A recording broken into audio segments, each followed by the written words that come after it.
Jacksonville, the community. Duval. Louisville. Duval. Oh. Orlovsky, careful.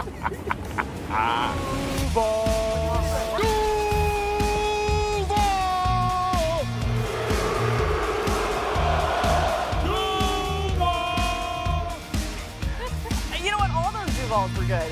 It doesn't matter because they won last night. What a game Monday night in Jacksonville. Clearly, we kicked it off with all of our great We've heard Duvals more there. Duvals in the last 6 months because of Liam Cohen's not great Duval and obviously being 4-1. You know what? It didn't matter. He wasn't great at the Duval. He's a pretty great coach. Dan, Mina, Marcus Spears is here as well. Tons of reaction to that game coming. We're going to get to it. There's the wave. That means we can officially start. We have breaking news. The Bengals are trading for Joe Flacco. Cincinnati gives up a 5th-round pick and gets a 6th-rounder and the quarterback for the Browns. Flacco is Cincinnati's quarterback until Joe Burrow can return from his turf toe injury. I'll be completely honest here. When this happened, we had some interesting reactions texting each other. Dan, what do you think of this move? We'll start with you. Why?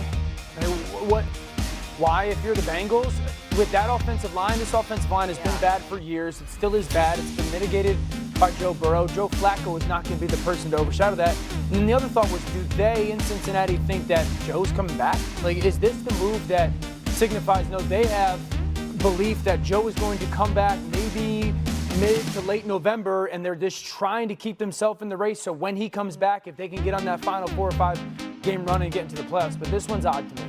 Even if that is the goal, this isn't the right quarterback to get there. I understand that there's a dearth of options, but to your point, Joe Flacco was terrible under pressure. In fact, dead last in the NFL in QBR under pressure. QBR of 3.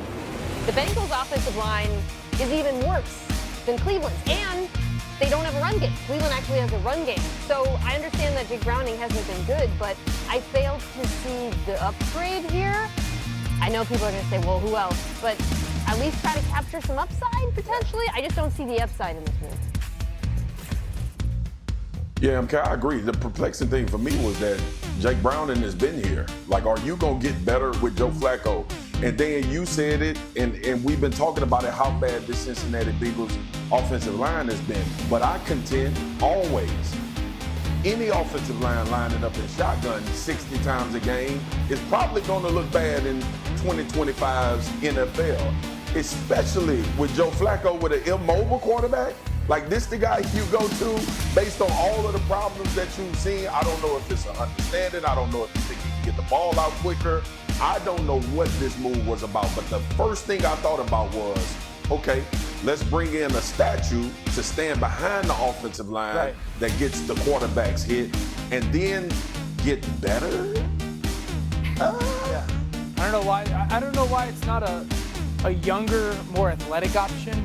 Now, maybe they did. In their defense, maybe they made some calls for a younger player that's maybe a little bit more athletic to try to mitigate it. But this move doesn't feel like it's a upgrade remotely from Jake Browning. I know Jake Browning's turned the football over, but at least he's way more mobile.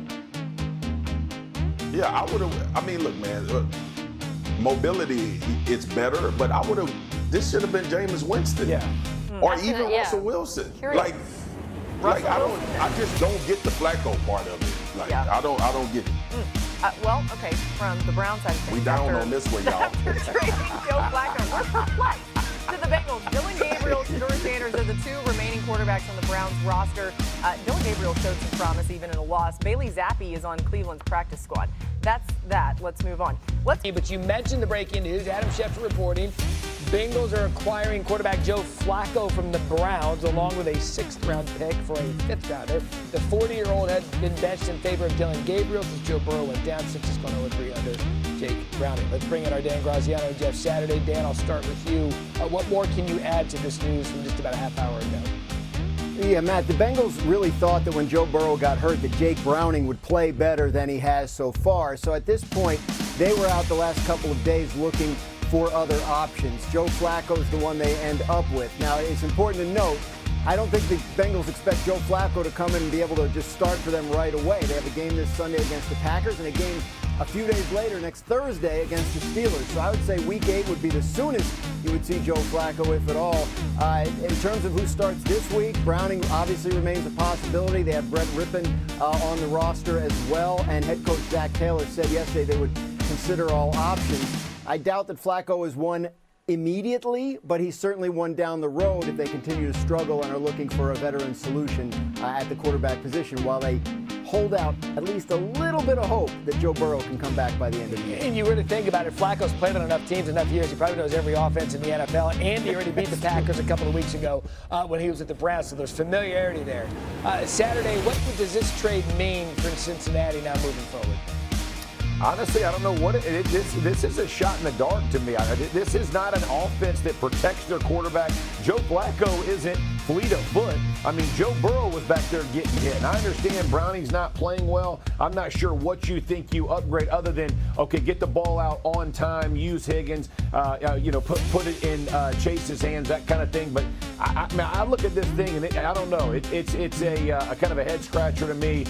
Joe Flacco hasn't lit it up in Cleveland, and so maybe Zach Taylor's like, hey, we're going to bring a veteran in, help him, from the mental side of the game. Maybe he can come help us, to Dan's point, in a couple weeks. But they got to learn how to protect. And the bottom line is, you have a quarterback who's not mobile, who's going to stand in one place. You better make sure protection's front and center in this offense to help him get the ball off. Yeah, not once has Joe Flacco in his entirety of his career been compared to Vince Young. So that's a great point. He's not an agile guy on an offensive line that certainly struggled. So that's the Bengals perspective from this. Graziano, back to the Browns. What does this now mean from a quarterback room that had about 7 guys in training camp, and now they're down to just a couple? The veterans they had in training camp, Joe Flacco and Kenny Pickett, have both been traded, and that leaves the rookies. Dylan Gabriel, who got his first start last week, and of course Shedeur Sanders. Now, when they switched to Gabriel last week, Kevin Stefanski, their head coach, said Flacco would still be the number 2, the backup, and Shedeur Sanders was the emergency third quarterback this past week. A move like this, assuming they don't bring in some other veteran, tells you that they're comfortable, at least for the time being, with Shedeur Sanders in that number 2 spot, which means if something were to happen to Dylan Gabriel, he would have to go into the game. I still expect, Matt, that the Browns will want to get a look at both of these rookies before the end of the season just to see what they have. But Gabriel is in there right now. Did